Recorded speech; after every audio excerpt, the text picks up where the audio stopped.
With winter less than 2 weeks away, it's the perfect time for some island hopping to a tropical spot. Say the spot where a fabulously wealthy woman assembled a unique collection of art. Connor Knighton is our guide.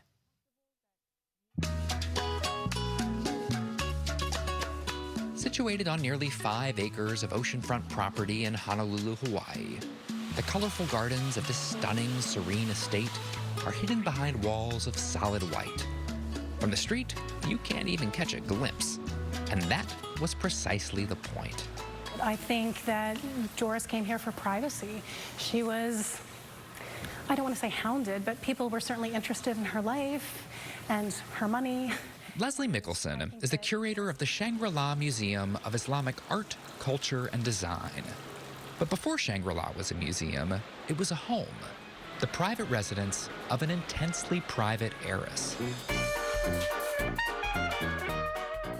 Doris Duke was once known as the richest girl in the world.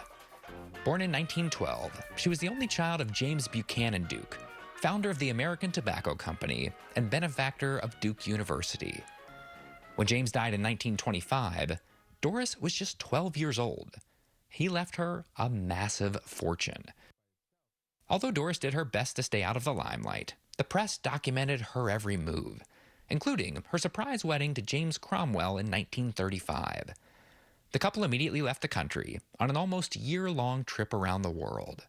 The Colonel of Shangri-La was really born on the honeymoon trip, and we know that because Doris was very taken with her time in South Asia. She was very taken by the Mughal architecture that she experienced there, especially the Taj Mahal.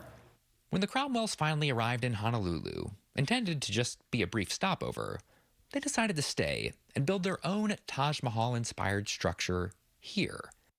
Hawaii offered privacy and a relaxed pace of life. Shangri-La was designed by Marion Sims Wyeth, the same architect who designed Mar-a-Lago. Although Duke divorced Cromwell shortly after construction was completed, she spent the rest of her life traveling back and forth to Hawaii, tweaking Shangri-La. Well, Shangri-La is the only house that Doris actually built. She inherited the rest of her homes, and this is the one that she developed according to her own taste and preferences. The interior of Shangri-La is a mismatch of centuries and styles, incorporating elements from Duke's travels throughout the Islamic world. So in this hallway, we have one of our most celebrated artworks. This is our mihrab, or prayer niche. This rare lustreware prayer niche was made in Iran in 1265. It's just around the corner from a room draped in bright blue fabric made in India in the 1960s. Duke collected everything from 16th century calligraphy to 18th century jewelry.